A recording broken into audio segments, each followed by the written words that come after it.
Anak ka ba ng isang pamilyang nakurap? Humanda ka, senyora. Humanda ka pag makalabas kami. Mabubulok na kayo dito sa kulungan. Ayaw niya yun? Kain tulog lang kayo dito? Darling, ano nang gagawin natin? Nakulong na tayo. Hindi ko alam. Tumahimik ka nga dyan. Nag-iisip ako dito kung paano tayo makatakas. Akala ko ba na nakuha mo na ang loob nila, senyora? Akala ko nga eh. Akala ko, napaniwala ko na sa mga drama ko. O sino ngayon ang nauto? Ano ka ba, Karding? Hindi ka nag-isip.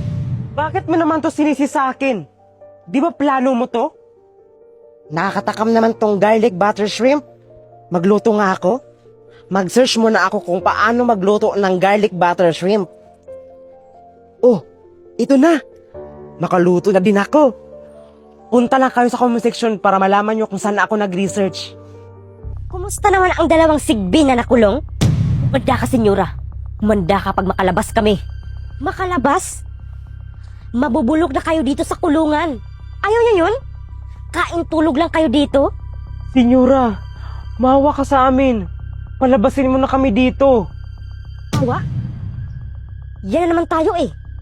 Akala mo, Karding, na mauto pa ako sa mga drama mo? Kilala na kita, Karding. Kaya, hindi mo na ako mauto. May araw ka din sa akin, senyora. Pagsisihan mo tong pinakulong mo kami. Humanda ka kapag makalabas ako. Hindi mo kilala ang pamilya ko, senyora. Bakit? Sino ka ba? Anak ka ba ng isang pamilyang nakurap? Sa bagay, mukha kang pera. Kaya matakot ka na. Oo nga pala. Anak ni Batong Bakal. Yung magnanakaw ng tax. Paano mo nalaman? Sino ang nagsabi sa'yo niyan? Hello? Hindi ako katulad yun ng mga low level. Bye. Aling Belinda, nakulong na pala sila ni Karding? Oo, Day. Huli ka na sa balita. Nung isang araw pa nakulong sila. Sayang, hindi ko na-videohan. Sure na ba talaga, Aling Belinda, na hindi na sila makalabas? Sure na yun, Day. 10 kaso ang harapin nila. Deserve. Pero Aling Belinda, totoo ba daw na anak ni Batong Bakal yung kabit ni Karding? Oo ba, Day? Yung kurap na leader? Yung magnanakaw ng tax? Oo, Aling Belinda. Anak daw ni Batong Bakal yung kabit ni Karding. Naku, baka makalaya yun sila.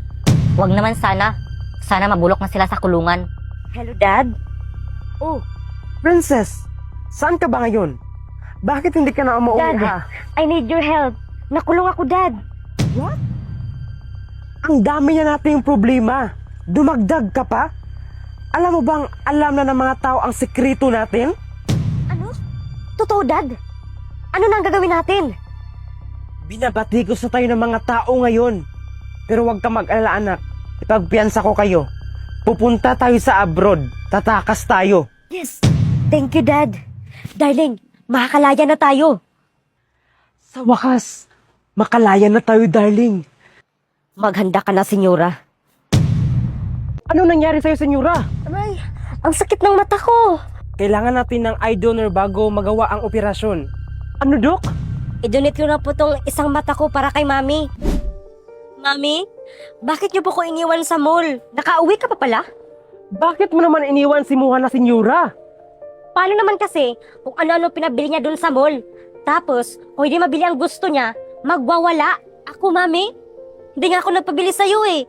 Di ba, iniwan mo lang ako sa labas ng mall at pinaupo dun kasi mabibilhin ka? Ano ka ba, senyora? Ganyan ka na ba talaga? Ganyan ka na ba talaga sa mga anak mo? So, mas kinakampihan mo na ang anak mo ngayon kaysa aking Karding? Dapat lang. Kilala na kita, senyora. Malapit na pala ang birthday ko. What if gagawa ako ng cake? Gagawa na lang ako.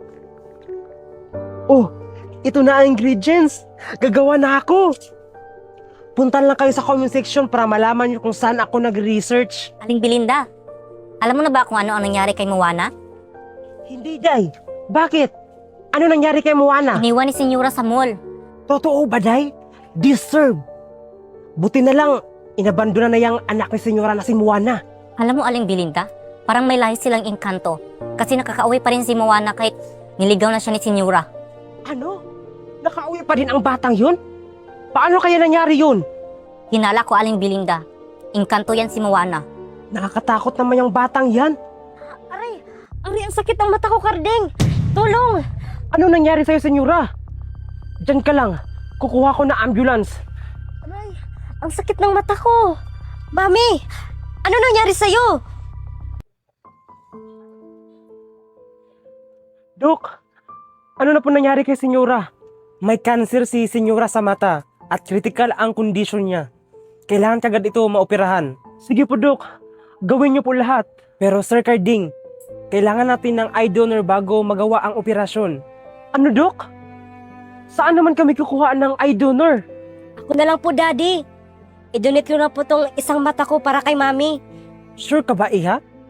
Posible mo itong ikakamatay, lalo na't hindi kumpleto ang mga gamit namin dito. Hindi ako papayag, Moana. Sige na po, Dok. Handa po ako sa lahat. Sige, Iha. Ihanda mo na ang sarili mo. Ano ka ba, Moana? Daddy, okay lang po yan.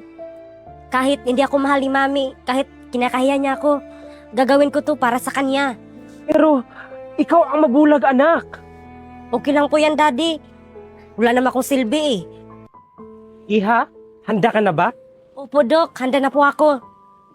Daddy, kapag hindi na ako magising ha, sabihin mo sa kila Mami at kila Bahikong na mahal ko sila.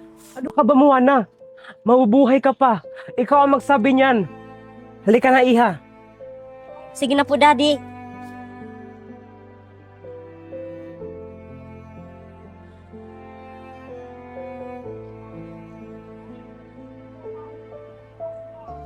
Dok, gising na siya. Nasa hospital tayo, Mami. Dahil nagkaroon po kayo ng cancer sa mata. Ano? May cancer ako sa mata? Dok, kumusta na ang mag-ina ko? Meron tayong good news at bad news. Ang good news ay successful ang operasyon ni Senyora. At ang bad news naman ay 50-50 ang buhay ni Moana. Ano, Dok? Dok, gawin niyo po lahat para mabuhay ang anak ko. Yes po, sir. Gagawin po namin ang lahat. Lumaban ka, Moana. Hindi ka pwedeng mawala. Daddy, ano na ang balita nila ni Mami at ni Moana? Okay na ang Mami mo, Bakikong. Pero si Moana, 50-50 ang buhay niya. Ano, Daddy? Kawawa naman si Moana. May nag-order pala sa akin ng lechon kawali. I-search ko muna kung paano magluto ng lechon kawali. Oh, ito na. Pakaluto na ako. Guys, punta lang kayo sa comment section para malaman nyo kung saan ako nagre-research. Aling Belinda, si Senyora na hospital. Ano, Day? Bakit? Ano nangyari kay Senyora? May cancer si Senyora sa mata at kailangan niya mag-undergo sa operasyon. Ano, Day? Kawawa naman si Senyora.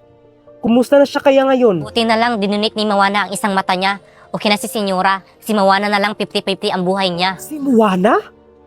Dinunit niya ang mata niya? Oo, Aling Belinda. At hanggang ngayon, hindi pa rin nagising si Moana. Kawawa naman si Moana, Day, no?